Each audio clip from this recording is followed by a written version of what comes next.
بسم الله الرحمن الرحيم. الحمد لله رب العالمين، والعاقبة للمتقين، ولا عدوان إلا على الظالمين كالمبتدعة والمشركين. والصلاة والسلام على نبينا محمد وعلى آله وأصحابه أجمعين. أما بعد، نتابع درسنا من كتاب الملخص في شرح كتاب التوحيد لشيخ الإسلام محمد بن عبد الوهاب ابن سليمان بن علي رحمه الله تعالى، والشرح لفضيلة الشيخ العلامة صالح بن عبد الله الفوزان حفظه الله تعالى. اقرأ. بسم الله الرحمن الرحيم. قال الشيخ الإمام المجدد محمد بن عبد الوهاب رحمه الله تعالى في كتاب التوحيد: قال ابن مسعود رضي الله عنه: من أراد أن ينظر إلى وصية محمد صلى الله عليه وسلم التي عليها خاتمه فليقرأ قوله تعالى: قل تعالوا أتل ما حرم ربكم عليكم، إلى قوله: وأن هذا صراطي مستقيما فاتبعوه، الآية.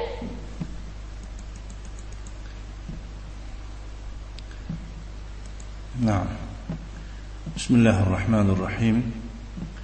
الحمد لله رب العالمين، والعاقبة للمتقين، والصلاة والسلام على نبينا محمد وعلى آله وأصحابه أجمعين.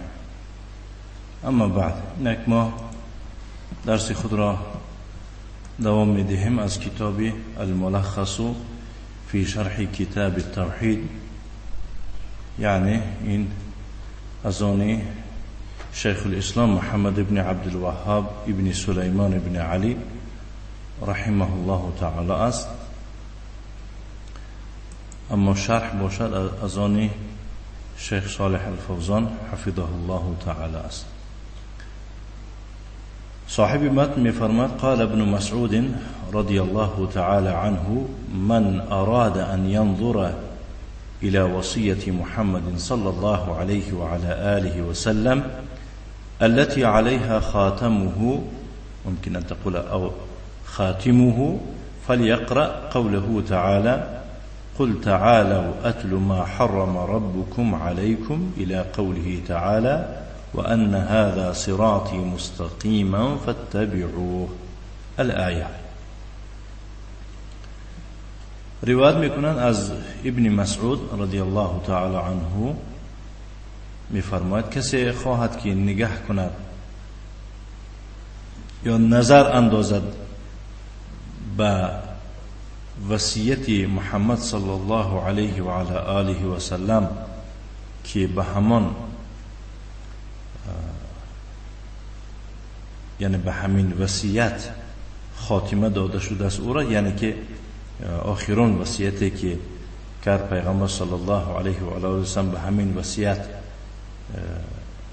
نگاه کند، باید که بخواند قول الله تعالی را، آنجا که می‌فرماید: قل تعالوا، بگو بیایید، اتل ما حرم ربکم علیکم، تا من به شما تلاوت بکنم، بخوانم آن را که پروردگارتان برای شما حرام قرار داده است، الى قوله تعالی، یعنی تا آخری همین آیت 153 151 و 153 که خاتمش: و ان هذا صراطی مستقیما فاتبعوه، و راه راستی من همین است، پیروی از همین راه کنید. اکنون نسبت این حدیث میفرمان علما که اخرجه الترمذی، این حدیث ترمذی روایت کرده است، و طبرانی فی معجمه الاوسط با همین رقم ها، و قال ابو عیسی، یعنی که امام ترمذی میگوید: هذا حدیث حسن غریب. و عن ابن مسعود رضی الله عنه قال، روایت میکنه از عبدالله ابن مسعود رضی الله تعالی عنه گفت: خط لنا رسول الله صلی الله علیه و علی آله و سلم خطا، پیغمبر صلی الله علیه و سلم برای ما خط کشید، یعنی یک خط راست کشید. ثم خط عن یمینه و عن شماله خطوطا، بعد از آن از طرف راست همین خط راست و از طرف چپش خطهای را کشید. ثم قال، بعد از آن فرمود هذا سبیل الله، این راه الله است. و هذه السبل على كل سبیل منها شیطان یدعو الیه، و این راه ها که مثال در پهلوی این راه راست قرار دارند، از طرف راست و از طرف چپ، هر کدام از این راه ها شیطان دارد که به جانب خودش چیکار میکند؟ دعوت میکند، فریاد میکند که از این راهی راست مردم بیره زنند گفته. و قرائت میکنه پیامبر صلی الله علیه و آله همین آیت زیرین را، و ان هذا صراطی مستقیما فاتبعوه، و راه راست من همین است، فاتبعوه، شما پیروی از این راه کنید، ولا تتبعوا السبل، با راههای گوناگون نروید، فتفرق بكم عن سبیله، وگرنه شما را از راه اساسی چیکار میکنن؟ پراکنده میسازند. اخرجه احمد في المسند، امام احمد در مسند این روایت میکند، و ابن حبان في صحیحه، ابن حبان در صحیحش با همین رقم، و الحاکم، و قال، حاکم بعد از که روایت کرد گفت است که هذا حدیث صحیح الاسناد، این حدیثی که اسنادش صحیح است و لم يخرجه، ولیکن بخاری مسلم اینو تخریج کردگی نیستند.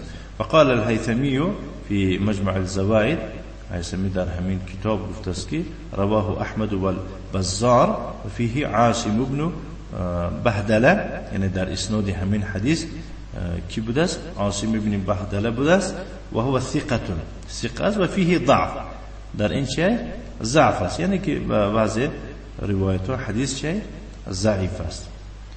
مهم ابن مسعود رضی الله عنه میفرماید که کسی که به وصیت پیغمبر صلی الله علیه و آله نگاه کردن شود که این خاتمه دهنده وصیت پیغمبر صلی الله علیه و آله است، باید که این آیت از سوره انعام از 151 آیه تا 153 که ما در درس گذشته گفتیم باید که بخواند، میفهمد وصیت پیغمبر صلی الله علیه و آله از چه عبارت است. یعنی که قل تعالوا اتلوا ما حرم ربكم عليكم الا تشركوا به شيئا وبالوالدين احسانا ولا تقتلوا اولادكم من املاق نحن نرزقكم واياهم ولا تقربوا الفواحش ما ظهر منها وما بطن ولا تقتلوا النفس التي حرم الله الا بالحق ذلكم وصاكم به لعلكم تعقلون ولا تقربوا مال اليتيم الا بالتي هي احسن التي حتى يبلغ أشده وأوفوا الكيل والميزان بالقسط لا نكلف نفسا إلا وسعها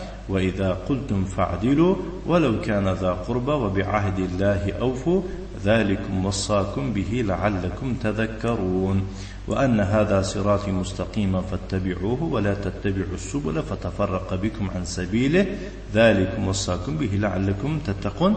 یعنی این در درسوی گذشته ما با طریق پره گذاشتیم. اکنون شارح یعنی شیخ صالح ابن فوزان حفظه الله تعالی میفرماید که ابن مسعود کیست؟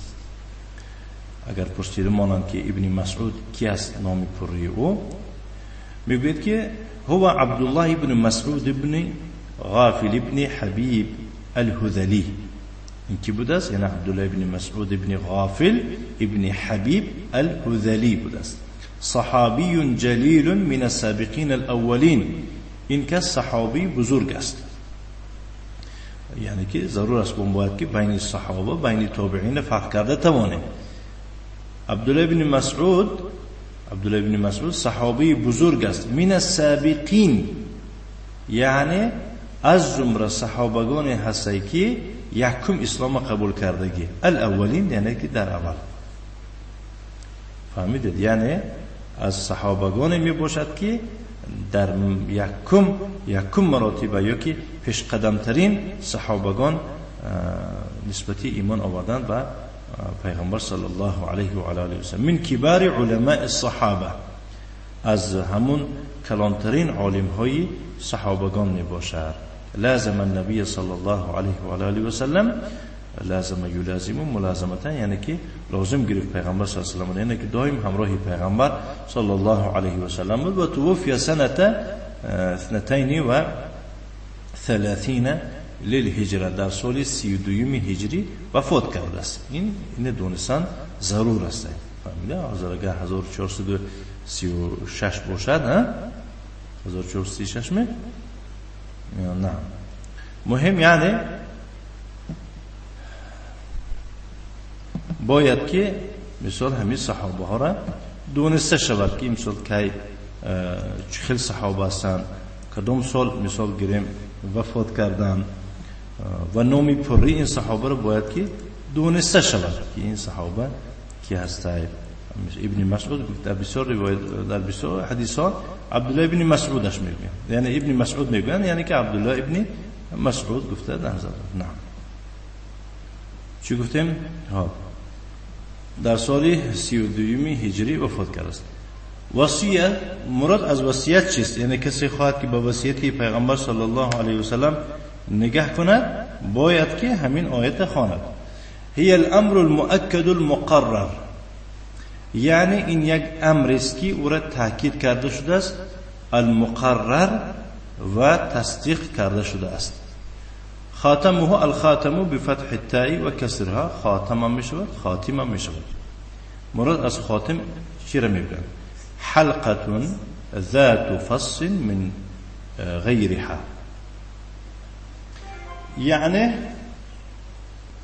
مراد از خاتم، یعنی ما اینا انگشتری میگیم یا که چلش میگوین، این یک حلقه است که دارای فص میباشه. فص گفته همون سنگ قیمت بها رو میگوین که در سری انگشتری میبود که همین قسمی بالاشه فص میگوین. من غیرها که این از غیر همین انگشتری میشه، این الهیده میشه. و ختمت علی الكتاب، عرب ها میگن که ختمت علی الكتاب بمعنی طبعت، یعنی چیکار کردم؟ من ختم زدم بر بالای کتاب، یعنی که بر بالای کتاب مهر زدم. گفته که المعنى الاجمالی للاثر، معنای خلاصه به نسبت این اثر، برای چی این اثر میگن؟ این اثر ابن مسعود میگن. یذکر ابن مسعود رضی الله عنه ان الرسول صلى الله عليه وعلى آله وسلم لو وصى لم يوصي إلا بما وصى به الله تعالى. عبدالله بن مسعود رضی الله عنه ذکر میکند که پیغمبر صلی الله علیه و آله و سلم اگر وصیت کند، او وصیت نمیکند مگر همان وصیت رو میکند که الله وصیت کرده باشد. یعنی او پیش از دستی خود یگان وصیت خسرانه نمیکند، پیش خود نمیکند. فإن الله قد وصى بما في هذه الآيات، البته الله سبحانه و تعالی در این آیات هایی که ذکر شدن، آیت 151 و 153 وصیت کرده است. لأنه سبحانه قد ختم كل آیة منها بقوله ذلكم وصاكم به، زیرا که الله تعالی در هر یک این آیات در بالا ذکر شده کدام آیت را که ختم میکند یا که تمام میکند، گفته است که ذلكم وصاكم به، این وصیت برای شما است. میگه همین وصیت الله برای شما کرده است. و انما قال ابن مسعود ذلك لما قال ابن عباس رضی الله عنهما ان الرزية كل الرزية ما حال بيننا وبين ان يكتب لنا رسول الله صلى الله عليه وعلى آله وسلم وصيته، فذكرهم ابن مسعود رضي الله عنه أن عندهم من القرآن ما يكفيهم. البته یک روایت عجیب آمده است. ابن مسعود یعنی عبدالله ابن مسعود این سخن کی گفت؟ این همان وقت گفت که چون عبدالله ابن عباس رضی الله عنهما گفت که این مصیبتی بزرگ است که یا که مانع شد، حائل شد، مانع شد، پرده شد بین ما و بین رسول الله صلی الله علیه و آله و سلم را که وی باید برای ما یک وصیت را می‌نویسد. وقتی پیغمبر صلی الله علیه و سلم در حالت وزنین بودن که می‌مردنی بودن، گفتند که برای من یک ورق بیارید که من چیکار کنم؟ برای شما وصیت نویسم. فهمیدید؟ بعد بعضی ها گفتن که نه کفایت میکنه برای ما کتاب الله. بعضیا گفتن که بیارید، یعنی آوازشون بلند شد در نزد پیغمبر صلی الله علیه و آله و پیغمبر صلی الله علیه و آله گفتن که مونه در کار نیست چی. همون با عبدالله بن عباس میگوید که این مصیبتی بزرگ است که همین جنجال شما در پیش پیغمبر یک سبب اون شد که ما نتونستیم که شنویم که محمد صلی الله علیه و آله برای ما چی وصیت میکردنی باشد که شما که آواز بلند کرده و گفت که در کار نیست. بعد عبدالله بن مسعود خاطرشون کرد که این قرآن دارن، یعنی که اگر چنده که او محمد صلی الله علیه و آله یعنی که گفت که اکو در کار نیسته، ما قرآن داریم، در قرآن برای ما همین خیلی چیزی هسته که یکفیهم، برای ما بسنده است. یعنی محمد صلی الله علیه و آله با برزمی قرآن یگون سپارش یگون وصیتی علاهده نمیکنه، گفته نصیحتشون کرد. فإن النبي صلی الله علیه و آله لو وصى لم يوصي الا بما في كتاب الله. گفت که پیغمبر صلی الله علیه و آله هر وصیت رو کنه وای باید که همون وصیتش در کتاب الله باشه. اونجا یعنی که تینج کرد. اونجا بعضی فتنه ها خستن گفتن که اگر شما آواز نمیکردید محمد صلی الله علیه و آله برای ما یک وصیتی نو میداد. عبدالله بن مسعود گفت که نه، یعنی محمد صلی الله علیه و آله از پیش خودش یگون وصیتی نو ما نمیتید، همون وصیت میکرده باشد. همون اگر شما در وصیت پیغمبر صلی الله علیه و آله در کار باشد، اگر همین سوره انعام چیکار کند از فلان آیتش تا فلان آیتش خواند، وصیتی او هم همون وصیت الله است. مناسبة هذا الأثر للباب اکنون این اثر ابن مسعود نسبت این باب، یعنی که باب در بیان توحید رفته است، چی علاقه دارد؟ بيان أن ما ذكر في هذه الآيات كما هو وصية الله فهو وصية رسوله صلى الله عليه وسلم.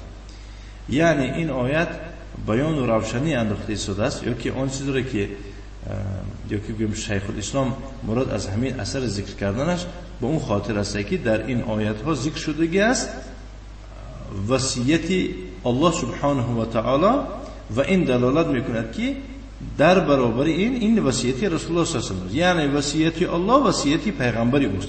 لأن الرسول صلی الله علیه و سلم یوصی بما اوصى الله به، چون که پیغمبر الله چی وصیت کرده باشد اون نیز همان وصیت میکند. ما یستفاد من قول ابن مسعود، آنچه را که از سخن ابن مسعود فایده گرفته میشود، شیخ میگوید که سه تا فایده گرفته میشود از زمین. یکم اهمیت هذه الوصايا العشر، یعنی اهمیت و ضرور بودن این 10 وصیت. این 10 وصیت کدوم هستند؟ ما در درس‌های گذشته گفتیم که یکم باید که الله را عبادت کرده شده با او یگون کسی یگون چیز شریک قرار داده نشود. ان همین 10 وصیت ضرور بودنش دلالت میکنه. دوم ان رسول صلی الله علیه و آله یوصی بما اوصى به الله، یعنی پیغمبر وصیت میکرده است همان وصیتی را که الله تعالی وصیت کرده باشد. فكل وصية لله فهي وصية لرسوله صلى الله عليه وعلى آله وسلم. و فهمیده میشود که هر وصیتی که وی از آن الله است اون نیز از آن پیغمبرش هست. یعنی هیچ ممکن نیست که وصیت الله دیگه باشد و وصیت پیغمبر دیگه باشد.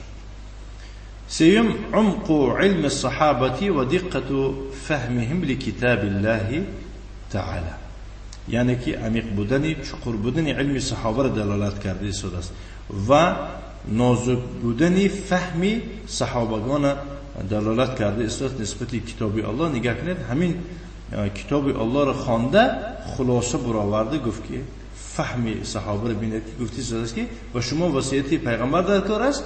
انمی آیت خوانید چی اگر دیگه صحابه هم چیزی که بدن نزد پیغمبر دیدید همه بسیار کسا آواز بلند کردن، دعواها کردن، این و آن کردن، اما این صحابه باشه چیکار کرد؟ گفت که برای ما کتاب الله کفایت میکنه، زیرا در کتاب الله چی آمده است؟ انا هوای است وصیت محمد صلی الله علیه و علی آله و سلم. این بود یعنی درس امروزه نسبت اثری عبدالله بن مسعود رضی الله عنه.